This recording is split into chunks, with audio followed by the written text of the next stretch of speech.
அண்ணன் கேட்டுப்பாட்டி அவர்கள் ஒரு நிமிஷம் பாப்பா மாடு சைக்கிள் காப்பாற்றுங்கப்பா. ஒருத்தம்பி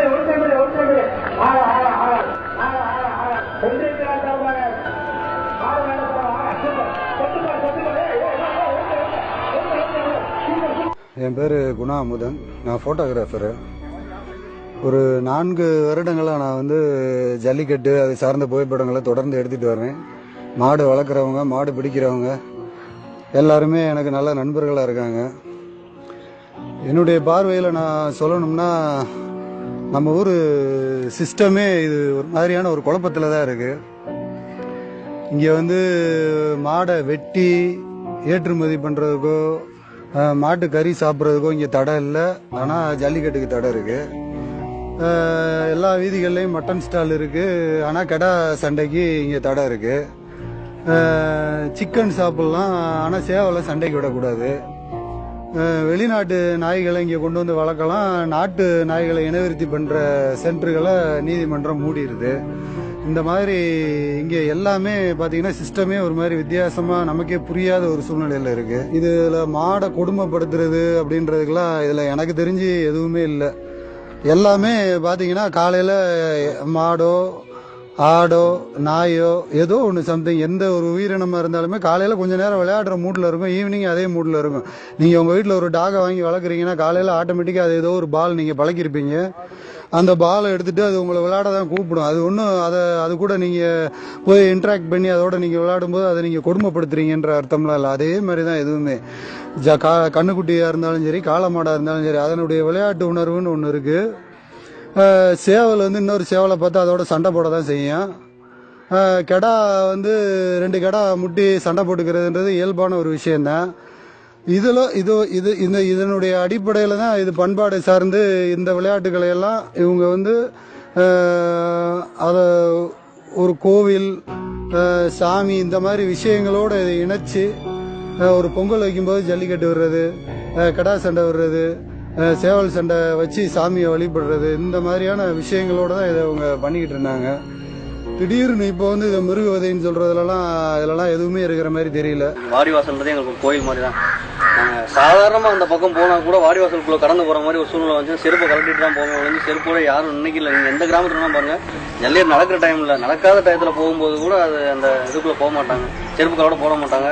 அதே மாதிரி தான் மாடு வீடுகளில் வச்சிருக்கப்ப எவ்வளோதான் நம்ம சொந்தக்காரங்க எவ்வளோதான் நெருங்கின சொந்தமாக இருந்தாலும் மாடை தொட விட மாட்டாங்க அடுத்தவங்கள.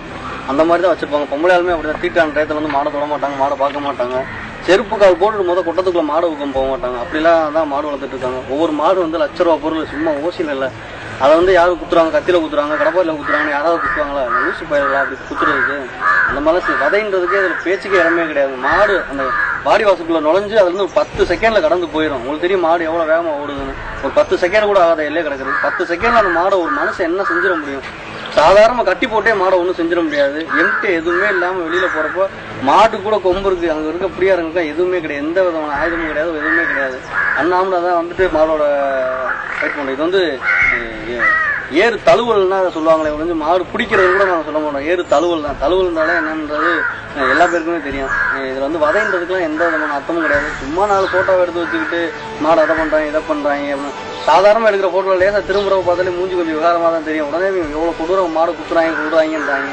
இதெல்லாம் தாண்டோன்றித்தனமாக பேசுகிறவங்களுக்கு என்ன சொல்கிறது தெரியல. சும்மா மேலே உட்காந்துட்டு ஆல்ரெடி முடிவு பண்ணிட்டு அதுக்கப்புறம் இதை நிப்பாட்டணும்னு இது பண்ணுறாங்க. எங்களோட உணர்வுகள் கலந்த விஷயம். இது சாதாரண விஷயம் கிடையாது. நேற்று எங்கள் தாத்தா மாடு பிடிச்சாரு, எங்கள் அப்பா மாடு பிடிச்சா, இன்றைக்கி நாங்கள் பிடிக்கிறோம், நாளைக்கு என் பிள்ளைய மாடு பிடிக்கும், மாடு வளர்ப்போம். அது எந்த மாற்றமும் கிடையாது. ஜல்லிக்கட்டு நடத்துகிறாங்க நடத்தலைன்றதுக்காக இல்லை. இன்றைக்கி நம்ம வீட்டில் மாடு கிடக்குன்னா வைராக்கி தான் வச்சு மாடு வளர்த்துக்கிட்டு இருக்கோம். விற்றுட்டு போக தெரியாதா? ஒரு மாடு எங்களுக்கு இந்த மாடு இப்போ கொண்டு விற்றாலும் 1 லட்ச ரூபாய் என்ன விற்க முடியும்? விற்றுட்டு பகுமானம் வாங்கி நீங்கள் ஓட்ட தெரியாதா? எங்களுக்கு அந்த மாதிரி எதுவுமே தேவையில்லை. சாகுற வரைக்கும் என் வீட்டில் என் பிள்ளை எப்படியோ அது மாதிரி தான் அந்த மாடு சாகுற வரைக்கும் என்கிட்ட கிடக்கு. செத்ததுக்கப்புறம் என் வீட்டு கொட்டத்தில் தான் அதை பழக்கம் ஒழிஞ்சு காசுக்காக விற்கவும் மாட்டோம். நம்ம சொல்கிற மாதிரி கொண்டு போய் அங்கே போய் விடுறதுக்கு இங்கே போய் விடுறது அந்த கோசாலை மீட்டு ஆரம்பிச்சு போட்டு கொலையாக கொண்டுட்டு இருக்காங்க. அந்த மாதிரிலாம் எதுவுமே எங்களுக்கு தேவையும் கிடையாது. யாரோட காசும் தேவை கிடையாது, எங்களுக்கு எதுவும் தேவை. எங்களுக்கு தேவை எங்கள் ஜல்லிக்கட்டு திருப்பி எங்களுக்கு வேணும். ஜல்லிக்கட்டு இப்போ இந்த 2 வருஷம் நின்று போச்சு. அதுக்கு முன்னாடி நான் ஜல்லிக்கட்டு போய்கிட்டு தான் இருந்தேன். மாடு கொண்டு போய் போய் பிரைஸ் வாங்கிட்டுருவேன். ரொம்ப சந்தோஷமா கிராமத்தை வச்சு கொட்டை வச்சு மாலை போட்டு பயங்கரமாக கொண்டு போய் வீட்டில் ஆர்த்திலாம் எடுப்போம். இப்போ பார்த்தீங்கன்னா ஜல்லிக்கட்டு 2 வருஷம் நின்றதுனால 10 மாடு இருந்தது இப்போ 6 மாடு தான். என்னால் வளர்க்க முடியல. மழை இல்லை, தண்ணி இல்லை, அதனால இந்த இது எங்கேயும் கொண்டு போக முடியல. ஒரு நாளைக்கு வந்து குறைஞ்சபட்சம் 300 ரூபா ஒரு மாட்டுக்கு செலவாகுது. அதனால வந்து பராமரிக்க முடியாதனால இப்போ வந்து அடிமாட்டுக்கு கொடுக்காம வளர்க்குறவங்களுக்கு ஒரு 4 மாடு கொடுக்குறோம். அது போக மாடுகள் வந்து அடிமாடு நிறைய போயிட்டு மன வருத்தமாக தான் இருக்கு. இருந்தாலும் நம்ம அந்த 6 மாடை என்னால் முடிஞ்ச அளவுக்கு ஒரு சம்பளத்தை வச்சு நான் மாட்டெல்லாம் காப்பாற்றிக்கிட்டு இருக்கேன். நம்ம நாட்டு வீடை அழிக்கணும், நாட்டு மாடுகளை அழிக்கணும். இது ஏன் அழிக்கிறாங்கன்ற ஒன்று பார்த்தீங்கன்னா வந்து ஒரு A1 பால் நம்ம பால் வந்து, ஆனால் அந்த பால் வந்து சர்க்கரை வியாதி எல்லாமே வரக்கூடிய பால். நம்ம பால் வந்து A2 பால் நாட்டு மாட்டோட சேர்ந்தது. இதில் எந்த வியாதியுமே வராது. அவங்க மாடு வந்து பால் வந்து 50 லிட்டர் 10 லிட்டர் 20 லிட்டர்லாம் கொடுக்கும். நம்ம மாடு வந்து 2 லிட்டர் தான் கொடுக்கும். நம்ம மாட்டில் எந்த வியாதியுமே வராது. நம்ம காட்டில் மேய்ஞ்சி நம்ம வீட்டுக்கு வந்து நம்ம வீடே இருந்ததுனால நமக்கு எந்த வியாதியுமே அந்த மாட்டு பாலில் வரவே வராது.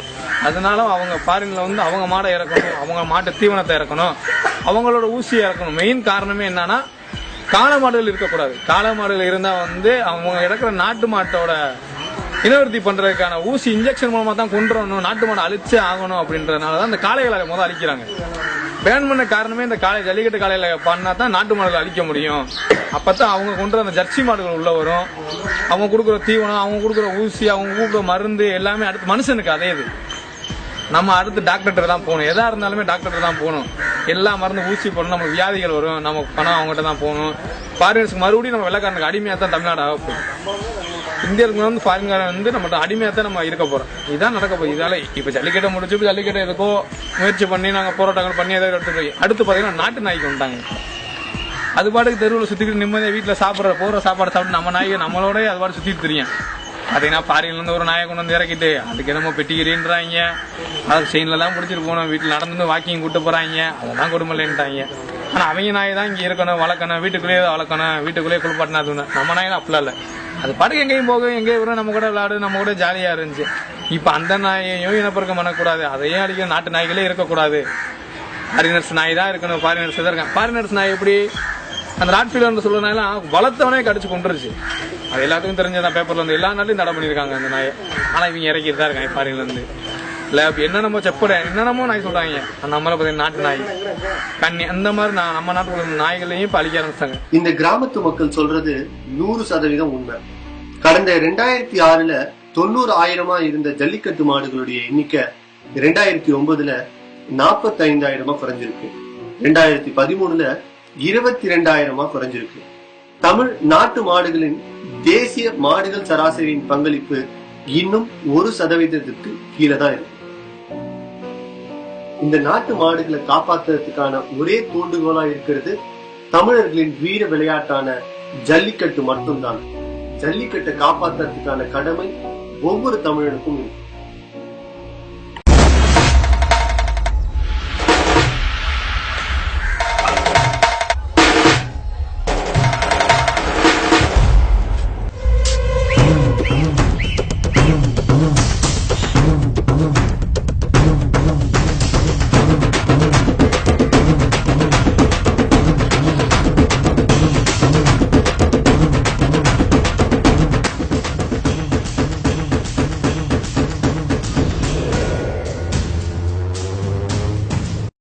இந்த வீடியோ பிடிச்சிருந்தா லைக் பண்ணுங்க, கமெண்ட் பண்ணுங்க, உங்கள் நண்பர்களோட பகிர்ந்து கொள்ளுங்கள். மேலும் இது போன்ற பல சுவாரஸ்யமான பயனுள்ள தகவல்களை உடனுக்குடன் அறிந்து கொள்ள யூடியூப் தமிழ் சேனலை மறக்காமல் சப்ஸ்கிரைப் செய்யுங்கள்.